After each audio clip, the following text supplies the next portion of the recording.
So welcome everybody. We are here talking to Adrian, who's in Edinburgh, and he's going to take us on a little walk. We're doing Let's Go To, that's our Monday thing. So Adrian, can you just tell us a little bit about where you are and then tell us where we're going? Yes, absolutely. Thanks very much for joining in to everyone. Cindy mentioned my name is Adrian and I'm joining from the lovely and inspirational capital of Scotland, Edinburgh. I am currently located just here on the, let me just switch the camera, Castle Esplanade, which is just before the Edinburgh Castle. And just give me a second. I am trying to just switch the camera. There we go. So, okay. I actually wanted to be able to get a little bit closer to the castle, but unfortunately, the path is being closed because currently there are some people who are installing these things that you can see in front of me. These are going to be eventually seats, which are going to host the Edinburgh military tattoo, which takes part every year here during August. It's a series of military tattoos which is being performed by the Royal British Forces as well as a Commonwealth band as well. And so I won't be able to unfortunately show you some of the lovely views that you can see from both sides. But really quickly, this is the Castle Esplanade here. It's practically built on an extinct volcano, which is quite interesting. And thank God for that, because otherwise we couldn't have been here today. At the very bottom, you can see the Edinburgh Castle. This is actually a symbol of the city itself and as well of Scotland, I would say. It was built in 1130 by King David I, one of the most prominent leaders in the entire Scottish history. And today it's actually been recognized as the most bombarded and assaulted and attacked place in the entire history of Britain, because you see, whoever controlled this castle had control of Edinburgh at the time, and from then on of all the country. I most definitely recommend that you visit it, because once you go inside, you'll be able to experience some really cool things, such as the 1 o'clock gun, the Mons Meg gun, the Royal Jury is also here, and they also have the St. Margaret's Chapel, which is the oldest building of Edinburgh, built by the same King David I to commemorate his Saint Queen Margaret. And that's pretty much it. Definitely recommend. And so what I'm going to do now is I will turn away and I am going to start heading down on the one and only Royal Mile, also built at the time of King David I. It's technically a bit longer than a mile, with just over 107 yards, I believe. It runs all the way from the castle gates down to the Holyrood Palace, where the Queen of Britain has her summer residence there. And I'm going to stop here and just quickly focus on this building. And what more Scottish than a Scotch whiskey experience building, which is just before the castle on the left side going up. This drink has been part of Scottish history for at least half a millennia, and I most definitely recommend visiting this place. And by the way, what more Scottish than this, than a lovely clouded, mostly clouded day. As you can see, there was a bit of a rain and sunshine earlier, which is quite typical for Edinburgh and Scotland. You can see all four seasons here in one day. Going down on the Royal Mile, this is one of the main attractions over here. As you can see, this is the Camera Obscura, which is a really fun place to visit for some entertainment. You go inside and you get your reflections skewed by all sorts of funny mirrors, such as this one over here. Do you see? So this is definitely a great attraction to be at. Check out. This is one of my favorite ones because it makes me look rather short and fat a little bit, but hey, it's all about fun nevertheless.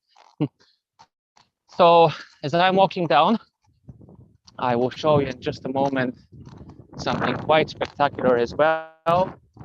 This is one of the main streets of the city. You can find all sorts of things to do in Edinburgh. Obviously here, there's many souvenir shops, you know, for whoever is visiting, if you're ever interested in getting a bagpipe or a kilt for some of your friends or relatives, this is one of the places to go. As you can hear, it's getting a bit slightly windy, actually.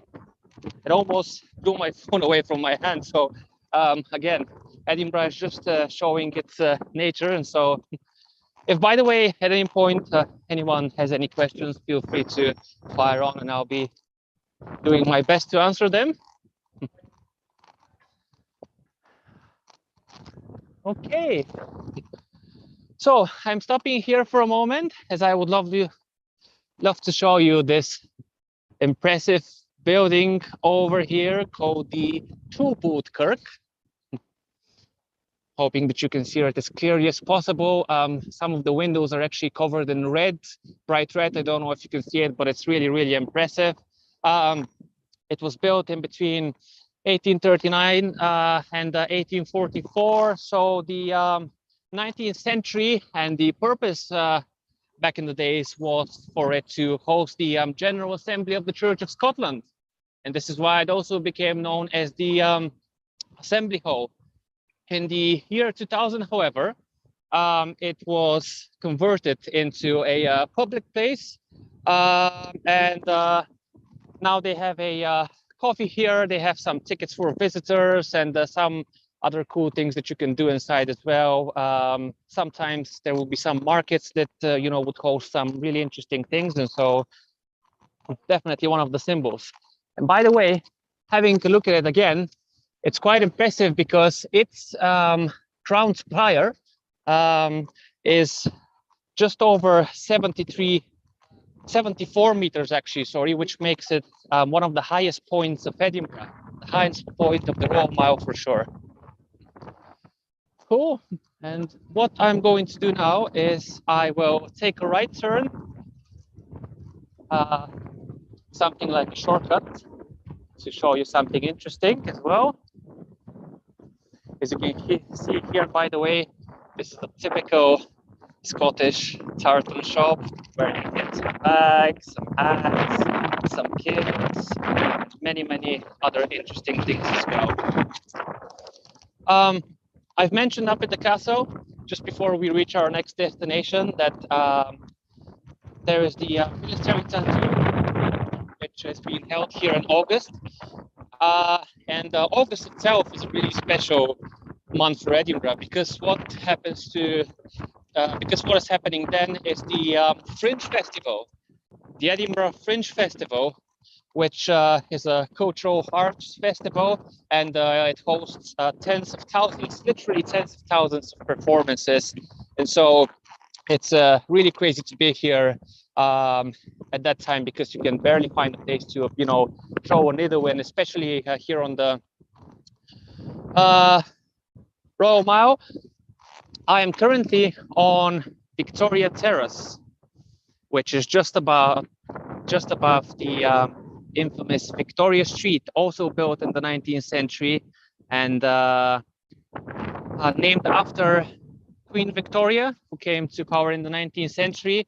It's a really vibrant and colorful place, which is also known as the Diagon Alley of Edinburgh, as it resembles the Diagon Alley street from the Harry Potter saga, you know, where wizards go to buy their magical stuff, such as flying brooms and many other things as well. So this is, by the way, one of the most interesting and famous places for taking a picture.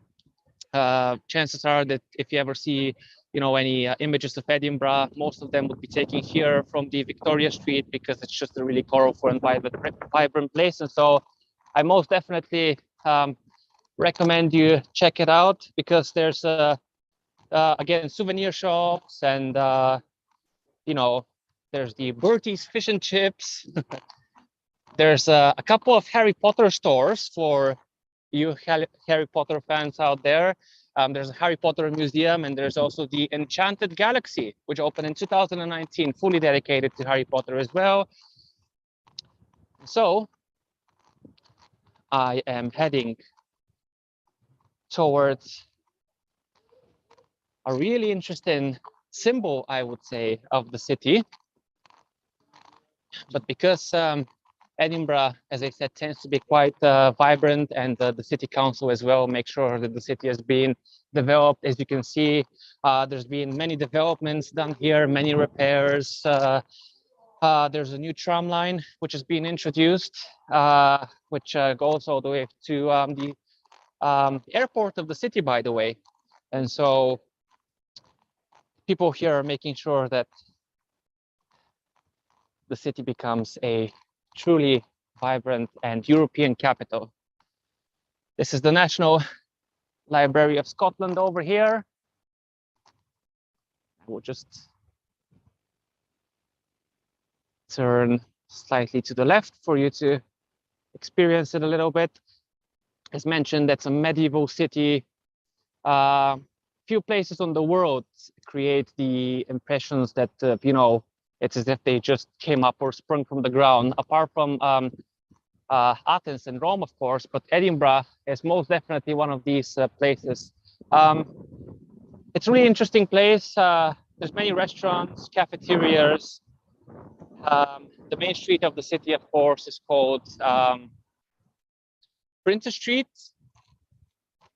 Most of the main shops are over there, but I most definitely recommend what is known as the St. James Quarters Mall, which is a rather new addition to the city, and it's right next to John Lewis, so Edinburgh could be quite good for shopping as well. These two are located just at the east side of Princes Street. So as you can see, I'm just running through some further developments over here. And show you just a few interesting things in a moment. You might notice, if you have a closer look at some buildings, such as this small church over here with a tower, that the material from which the building is made looks to be a bit darkened in a sense. This is something quite natural for, you know, many buildings here in the old town of Edinburgh, because back in the days in the 15th, 16th century, the city used to be known for its nickname, which was Old Ricky, which actually means Old Smoky. And the reason why Edinburgh got this nickname back in the days is because the city was pretty much like a huge chimney. There was so much smoke coming in from the taverns and from the houses that you could have seen it from actually from about 50 miles away, or 80 kilometers. And yeah, it was just a huge chimney, to say the least. And this is why many of the rocks, I don't know if you can see it clearly on this building, are actually quite dark in a sense. Of course, Edinburgh is a much nicer place to live now, because back in these days, you know, it was filled with vermin, and there was this tradition of throwing excrement from the top of the buildings, because there was no proper drainage system, you know. And this is why, by the way, this is why hats were introduced as well. You know, wide hats, so that they can protect you from the excrements that were falling from the 10th, 11th, and 12th story high. Okay, so here's something for you. Now, just one more thing. I am here in front of another iconic place of Edinburgh, which is the Elephant's House. And this is the place where J.K. Rowling used to write some of its early novels, such as Harry Potter 1, Harry Potter and the Philosopher's Stone. And what happened was, unfortunately, was that, as you can see here on this small poster, back in August last year, there was a fire. And I think it was actually caused by a faulty wire. And so It got quite damaged on the inside, and it's been closed ever since. And so hopefully it would be reopened as soon as possible. I think they've managed to save some part of the table on which J.K. Rowling usually used to write on. And this is the birthplace of Harry Potter, as you can see. There we go. It was such an intense fire that a couple of buildings on the other side, including this building here, this really Valerie, which is a really nice place to get some cakes and coffee, etc., also got burned, unfortunately. And so, you know, they're still recovering, but I'm pretty sure they would get there eventually. Any questions so far from anyone? No, so far not. Yeah. This is great, Adrian. This is wonderful. Yeah, absolutely. It's as you can see, the people in front of me, they have an umbrella. I have one in me as well, just because you never know with Edinburgh. It could always surprise you. It has so much history and so many things to be shown here that, you know, you just got to visit it to experience the romance of the city and the history and the culture, how mystical it is, how magic it is, you know, so many things to see. It's so true. I was just actually thinking that when you mentioned the fire at the building where she wrote that book, you know, about the Harry Potter novels and stuff, and then the building mysteriously has this fire. I mean, that's kind of just the energy of the sea. Yeah, absolutely. It's a strange irony, to say the least. Yeah. And here, really close to the Elephant's House, we are looking at the Museum of Edinburgh. This is actually the new building, which is adjacent just to the old Victorian building, which opened in the 19th century, so that it could host the Royal Industrial Museum of Scotland. Back in the days, the Scottish Parliament voted on a budget of about £7,000 so that they can buy this entire landmass over here and construct the museum. Officially, it opened in 1866. It's within the top 5 most visited museums of the United Kingdom. It's really impressive on the inside. If you come to Edinburgh, this place is an absolute must because there's so many things to see. You would be able to experience huge dinosaurs. There is also the first clone mammal ever in history here, which is, can anyone guess? Dolly the sheep, Dolly, which was cloned back in the 90s, can be seen here amongst many other interesting things. So you should definitely check it out if coming here. Now, April, here is the small question for you. You've been here before to Edinburgh.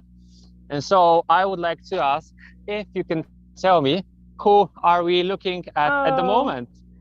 The little dog, Greyfriars Bobby, the dog. That's a great story that you shared. That visited the grave. Greyfriars Bobby. Greyfriars Bobby. And as you can see, there's actually a tradition for tourists to rub his nose.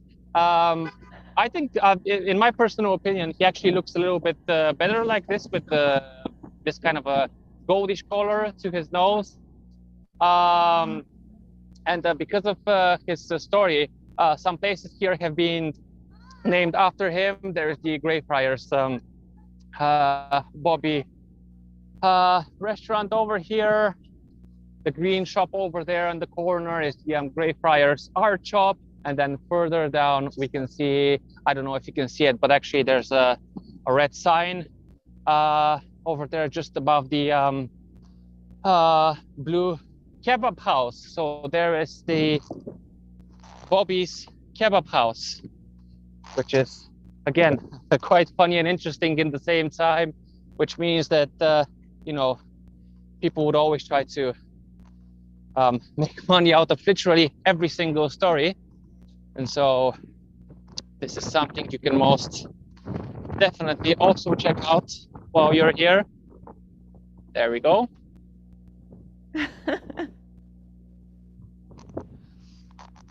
Okay, so going up. Currently here at the Candlemaker Row. And as I was saying, there's so many things to see and do here in Edinburgh. There's been, different eras of wars and prosperity and friendships. Scotland naturally, by the way, gave many inventions to the world. Many prominent people have come here from Edinburgh, such as David Hume, who has a statue on the Royal Mile. It's also worth mentioning that Graham Bell invented the phone, penicillin was invented here, the TV, Dolly was also cloned here as well, and the refrigerator. So this might be just a wee country, as Scottish people tend to say, we being the Scottish word for small, but it gave really so much to the world. Established in 1854 during the 9th century. I've just entered the Greyfriars Cemetery now, and we've seen Bobby just a few moments ago, but this actually is his tombstone over here, which was erected after his death. So Bobby's story started just around the middle of the 19th century when a gentleman called John Gray arrived to Edinburgh. He was a gardener who was experiencing some issues finding a job, and thus decided to join the police of Scotland on a night watch basis. And he got Bobby as his assistant. And basically what happened was for the next 3 years in a row, they became quite a bit of a team because they tackled criminality quite well. And then when John died, because of the lovely weather conditions here in Edinburgh, he was buried in this cemetery. And according to the legend, Bobby would stay on his grave, guarding it and grieving for the loss of his former master for about 14 years in a row until his death, when he was also buried here in the cemetery. Now, this statue that I just showed you, as you can see, it's a granite copy of Bobby, and it marks 150 years of his anniversary. And because of his loyalty, naturally, they've wrote this lovely sign on his tombstone, which states this: "Let his loyalty and devotion be a lesson to us all." And one more thing is a bonus. Usually, there's a pile of sticks, a wee pile of sticks just here in front of the grave. Many people wonder what this is, and this is the equivalent of somebody going to a human cemetery and putting down flowers to commemorate them, in a sense. People can get quite crazy with this because I've seen money, candles, a can of dog food once, and an actual tree branch, something like as big as these ones over here, being put in front of the tombstone to commemorate Bobby. And so he's quite a legend here, I would say. I am walking here at the Greyfriars Cemetery, one of the last places that I want to show you on this virtual tour. It's officially been recognized as the most haunted cemetery in the entire history of the United Kingdom. There's the supposed Mackenzie poltergeist, which is haunting the cemetery. And what happened in the 17th century, when King George I came to power, was there was a bloody conflict in between Scotland and England because the English king decided to introduce a new prayers book, an Anglican prayers book, which was supposed to unify the people more, but because the proud people of Scotland weren't having it, there was this conflict that emerged in between the two nations. And so the people who rebelled against this English interference with Scottish affairs, because of their covenant to God, decided to come actually here at the cemetery in this building which is the Greyfriars Kirk, and sign what would become known as the National Covenant, a really important document for Scotland, which basically stipulated that Scotland is not having any of these interferences. And so when the English king appointed an advocate known by the name of Mackenzie, George Mackenzie, to deal with these covenants here from Scotland. At one point, there was about 300 that were captured of them, and they were left here to die during winter in jail in really gruesome circumstances. And after his death as well, he became known as the, it's considered that the poltergeist belongs to this same advocate, George Mackenzie, who was responsible for the death of many Covenanters. So this is basically a mass grave, to say the least. But it's rather interesting. I wouldn't come here at night, I would say, just because of the legends. But it's also worthwhile mentioning that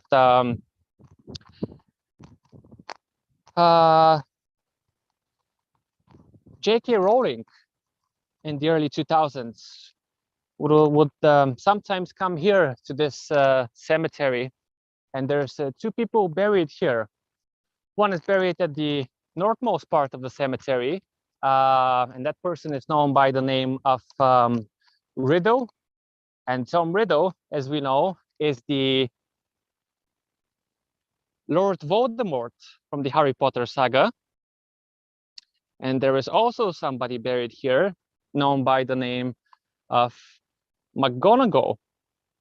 And Minerva McGonagall is the Transfigurations professor in the Harry Potter saga. And so she definitely got some inspirations from this city for her book. Of course, what is not true, and I will quickly tell you this, is that in the far distance, just behind the trees, there's a part of a building. That's the George Heriot private school, established by George Heriot, who's obviously a rich entrepreneur. So rich, by the way, back in the days that he got the nickname of Jingling George, because whenever he would walk, he would have so many coins within him. And so you cannot see it from here, but behind these trees over here in the center, there's the Edinburgh Castle from where we started some minutes ago. And so you see, there's this notion that J.K. Rowling, while writing in the Elephant's House in the early 2000s, every single day she would observe the school over there and the castle. And then if you merge these two in your imagination, what do you get? You get Hogwarts, the school of witchcraft and wizardry. So it makes perfect sense. But actually, no, this is a myth, it's a legend, it's a false notion. J.K. Rowling has explained, I believe, on social media at least a few times that this is not true, and that she actually invented the Hogwarts castle. She imagined it even before coming to Edinburgh. And so this is just one of these lovely to hear stories that are being, told to tourists over here. But I like to be as transparent as possible. And so there you go. Okay, so there is the final thing that I want to show you. So I'm just going to take a right turn over here, and we're going to be finishing in just a few moments. Just stay quiet for some seconds for you to just enjoy what we're seeing.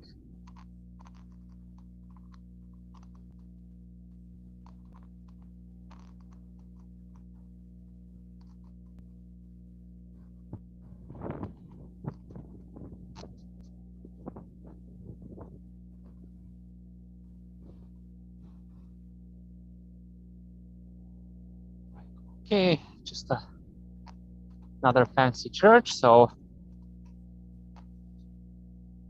Wow, this has been wonderful, Adrian. Oh my goodness. yeah, it's I'm quite happy to. Every time that I'm doing this tour is, it's an honor for me in a sense, because there's, like I said, few as fantastic as a city as Edinburgh is in the world, and so this was just a kind of a scratching the surface from a historical, from a cultural point of view. And I'm just heading to a small park, which is a couple of minutes away. I just wanted to show it, and that will be pretty much the finishing point, if we have a few more minutes to spend, of course.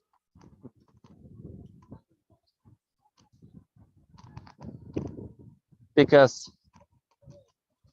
Scotland, as you would know, especially in the north where the Highlands are, is really, really beautiful. There's some fantastic sceneries for everyone to see there, and it's a really green and clean place. So I am just almost at the park, and I will be crossing quickly just over here. Yeah, it's a beautiful time of year. I can see all the trees are budding out green, and yeah, it's becoming pink greener and greener. And I am heading down towards the Meadows Park, which is a really nice place to go and, just chill out, especially during the summer. On the left, we have a really lovely building, which is part of one of the campuses of the University of Edinburgh, one of the best universities in the world, I would say, and actually one of the oldest universities. As a matter of fact, the 6th oldest university in the English-speaking world, which was established as early as the beginning of the 16th century. So this is an institution which has more of a half a millennia of history, and many famous people, such as David Hume, the prominent philosopher, studied here in this building. Yeah. Wow. Amazing. Wow, I hate to let you go, Adrian, but this has been fabulous. What a beautiful trip around Edinburgh today, and the weather turned out perfect, actually. Yeah. It's not raining on you. This is great. It is. Absolutely, yeah, it's been nice. And again, at the end, if you ever come here, at the very bottom is the park that I've mentioned, the Meadows. It's really, really big. So if you want to experience lots of greenness and just a quiet place to sit down for a little bit, maybe have a picnic or even play some football, this is most definitely one of the places to go and check out the Meadows. And you do lead tours, Adrian, so go ahead and let our viewers know how they might connect with you if they'd like you to take them on a walk if they come to Edinburgh, or reach out to you if they have questions about visiting this beautiful city where you're living. Yeah, sure. So I provide currently a walking tour of the old town of the city. It includes the things that I've shown you so far, as well as many other interesting things, buildings, historical events, etc., etc. My business is called Alfamega Tours, and I could be found on some various platforms online. One of them is Go, where if you make a booking, this is a tip-based platform for tours. You can just tip the guide whatever you feel the experience has been worth it. And I can also be found on some other platforms such as Viator, TripAdvisor, also Get Your Guide as well. And there I do have a price of £14 per person. So I am also planning on hopping on, if I can say so, on some other platforms as well. Great. And this has been great. Yeah, it's funny how we've spent maybe 30 minutes, 25 or 30 minutes with you, Adrian, and we've seen so much of Edinburgh just in this short walk. So it's definitely a walkable city. We talk about that, and it's definitely something that there's something to see around every corner. So Yeah, thank you, Absolutely, everyone. yeah. I'll be more than happy to show Edinburgh to anyone who comes here. I'm free for most of the year, and thanks very much for being such lovely hosts. Here at the end, in the last minute, I would love to show you just the Meadows Park, which I finally managed to reach over here. As you can see, it has many spaces to it, has many paths as well. Again, right next to the university, there's many shops and a Starbucks over here, and it's a really, really green, tranquil, and nice place for everybody who wants to have some good time to experience. Yeah, this has been beautiful. Thank you so much. Thanks everyone for joining us. Thank you, Adrian. And if you like this content, please drop a comment, like, and subscribe for more like this. And we'll put Adrian's contact information so you can reach out to him directly.